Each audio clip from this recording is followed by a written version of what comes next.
Wednesday brings a full moon in Aquarius, the emotional peak of the week, and it arrives on the same day Venus squares Mars. If your sun, moon, or rising sign sits in Aquarius or Leo, this one is personal for you. Here's the whole week, then exactly where to look.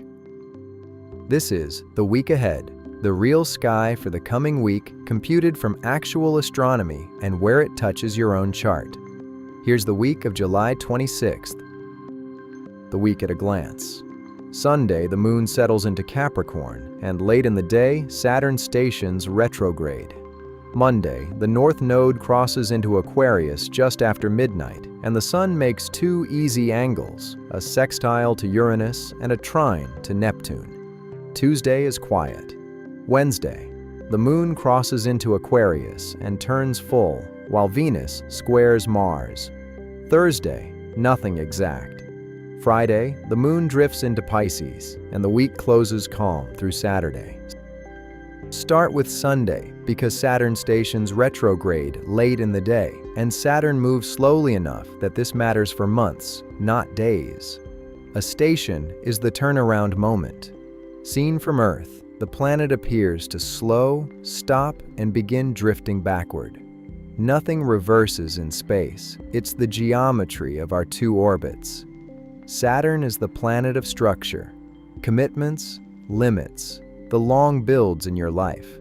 While it runs retrograde, those themes tend to turn inward. It's less about signing up for new obligations and more about reviewing the ones you already carry, testing which structures hold weight and which were only habit. Saturn joins Neptune and Pluto, which are already retrograde, so the sky's slowest planets are all in review mode at once. If you know your houses, look at the house Saturn occupies in your chart. That's the life area where this review runs, and it's worth naming what's under inspection there. Monday opens with something slower still. Just after midnight, the North Node crosses out of Pisces and into Aquarius. The nodes aren't planets. They're the 2 points where the moon's path cuts across the sun's, and they travel backward through the zodiac, spending about 18 months in a sign. It has spent the last year and a half in Pisces. From Monday, it sits in Aquarius, and it stays there into 2028. Wednesday's full moon lands in that same sign, which is a neat piece of timing. The axis moves, and 2 days later, the moon lights it up. Then the Sun in Leo makes two supportive angles within the day, a sextile to Uranus in Gemini and a trine to Neptune in Aries. Both are easy geometry, the kind that opens a door without pushing you through it. Uranus brings the appetite for a fresh angle, the willingness to try the version nobody suggested. Neptune brings imagination, the sense that there's more available than the obvious plan. Stack them on the Sun in Leo, a sign about what you make and what you're proud of, and Monday becomes a natural window for creative risk, pitching the odd idea, reworking something stale, letting a project bend in a direction you hadn't allowed. If your chart has placements in Leo, Gemini, or Aries, or your sun, moon, or rising sign falls in one of them, Monday leans your way. Wednesday, Venus in Virgo squares Mars in Gemini. A square is the working angle, two planets pulling in different directions until something adjusts. Venus is what you value, how you connect, what feels right. Mars is what you want and how directly you go after it. When they square off, the classic theme is desire and standards arguing with each other. You may notice it in relationships where one person wants motion and the other wants it done properly, or in your own work, where the urge to finish fast argues with the urge to finish well. Friction like this is workable. It usually just asks you to choose consciously instead of on autopilot. If your chart has Venus in Virgo or Mars in Gemini, or your sun, moon, or rising sign sits in either sign, this square is the one to watch midweek. And the same Wednesday, the week's headline, the full moon in Aquarius. A full moon is the sun and moon standing exactly opposite each other, And this one lines up the Sun in Leo against the Moon in Aquarius. That axis has a clean theme. Leo is the personal spotlight, what's yours and what carries your name. Aquarius is the group, the network, the cause bigger than one person. Full moons tend to mark culminations, the point where something that's been building for a couple of weeks becomes visible and asks to be seen plainly.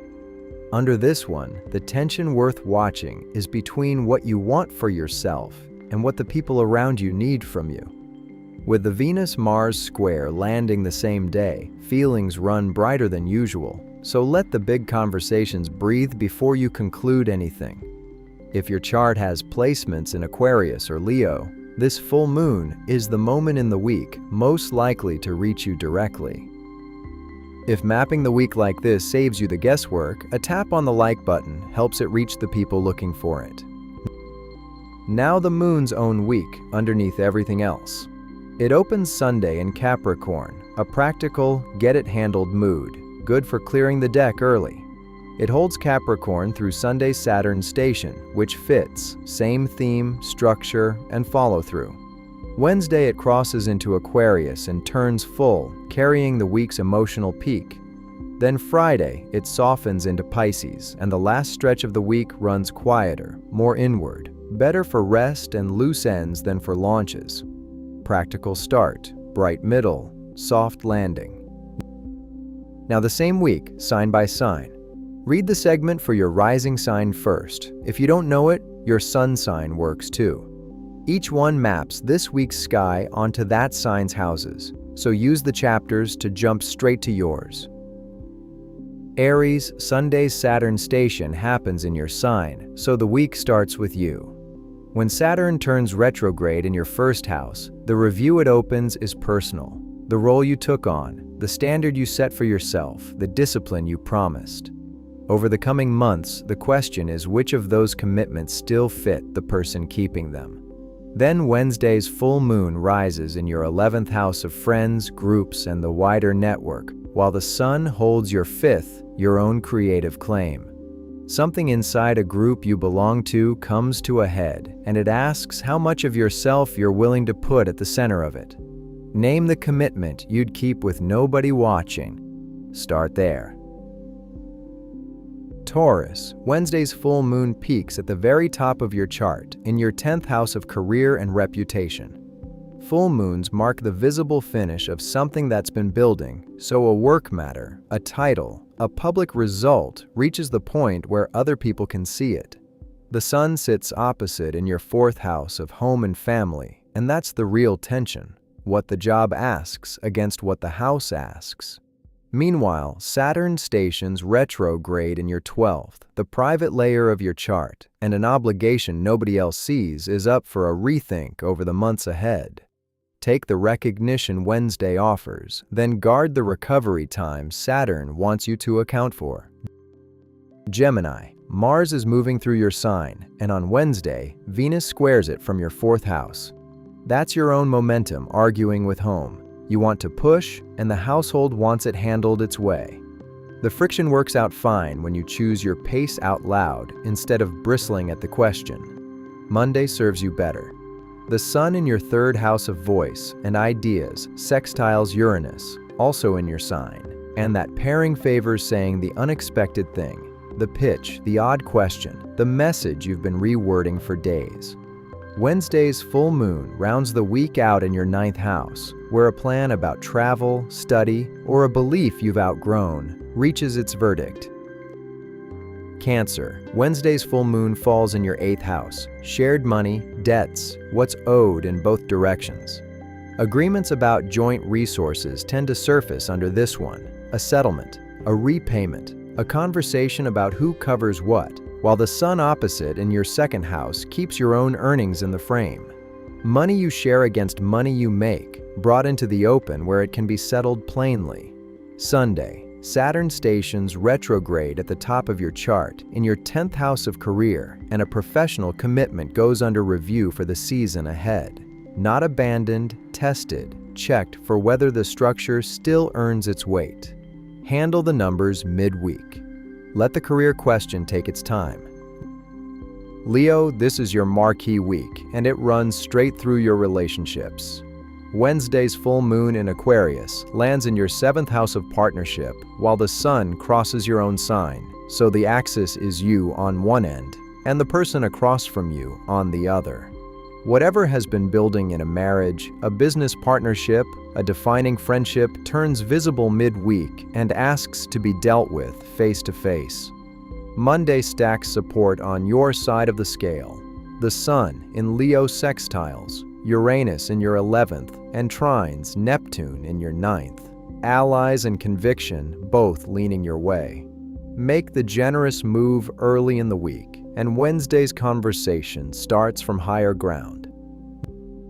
Virgo, Venus is moving through your sign, and on Wednesday, it squares Mars at the top of your chart. That's your standards pushing back against your ambition. The career wants speed. You want it done to specification, and midweek puts real decisions between the two. Neither side is wrong, so pick deliberately.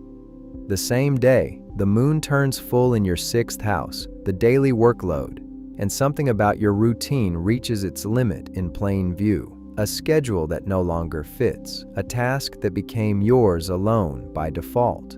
Saturn's station adds a slower thread in your 8th house, where a shared resource agreement goes under a patient review. Fix the routine first. It's the piece you control. Libra, this week's opening matters more for you than for most signs. Saturn stations retrograde in your 7th house of partnership. Saturn sits in the commitment corner of your chart right now, and the station turns that scrutiny inward for months. The question stops being whether the other person meets the standard and becomes whether the structure you built together still fits you both. Wednesday's full moon offers the balance on the other side of your chart. It arrives in your 5th house of romance, pleasure, and the things you make for their own sake, while the sun in your 11th keeps friends in the picture. Something warm reaches full brightness on Wednesday. Serious at the start of the week, open-hearted by midweek. Take both at face value. Scorpio, Wednesday's full moon sits at the base of your chart in your 4th house. Home, family, the private foundation. Something domestic comes to a head, a household decision, a family matter, a half-settled move, while the sun opposite in your 10th makes work the opposing pull. When the same day tugs you toward the office and toward the kitchen table is where this full moon does its real business. Sunday, Saturn stations retrograde in your 6th house, and the routines holding your workload and your health together go into a slow audit. Which obligations belong in your week, and which only live there out of habit? Settle the home question first. The schedule can be rebuilt afterward.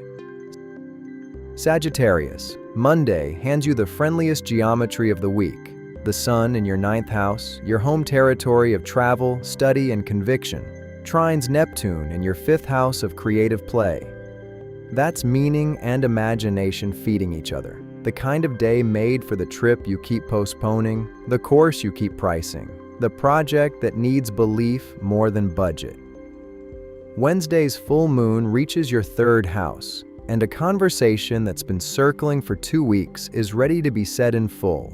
A sibling, a neighbor, the message that stops being drafted. One caution from Saturn's station in your 5th. A creative or romantic commitment comes up for renegotiation. Enjoy the play and check which promises inside it are load-bearing. Capricorn, this week runs down your money axis. Wednesday's full moon falls in your 2nd house of income and ownership, with the sun opposite in your 8th, the shared resources house. A financial picture that's been forming for weeks becomes visible. What's yours, what's joint, where the split really sits.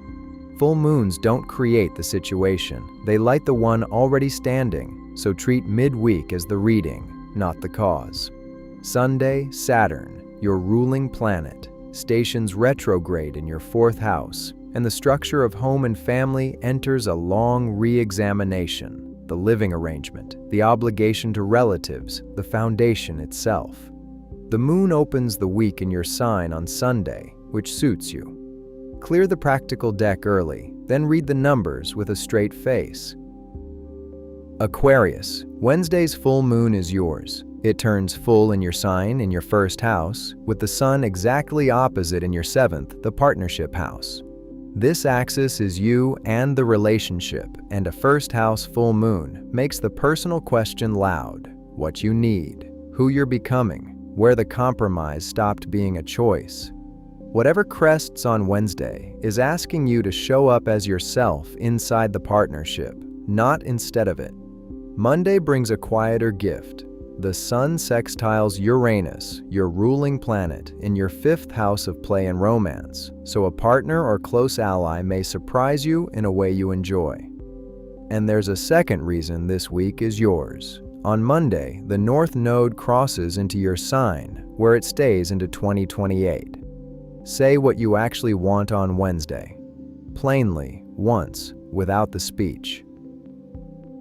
Pisces, this full moon works behind the scenes for you. It lands in your 12th house, the closing room of the chart. Something wraps up on Wednesday, a habit, a worry, a chapter you've been ready to shut, and it ends without an audience, which is how 12th house endings prefer to happen. Give it a real finish, instead of a slow fade. Sunday, Saturn stations retrograde in your second house, so the structures under your income and your sense of worth get a hard second look. What you charge, what you're owed, what your security is built on. And on Friday, the moon crosses into your sign, handing you the weekend. The week empties out, then fills back up as yours. The standing reminder before the week starts. Transits describe conditions, not outcomes. The sky this week is a forecast of weather, and you're still the one who decides what gets built in it. Nothing up there acts on your behalf, and nothing up there overrules you. A mirror, not a prophecy. Every one of these lands somewhere specific in your chart. I look mine up in Mystical Manac, and the free link below shows you yours against this exact sky. Next Sunday's sky is already on the way. Subscribe, and it'll be waiting for you.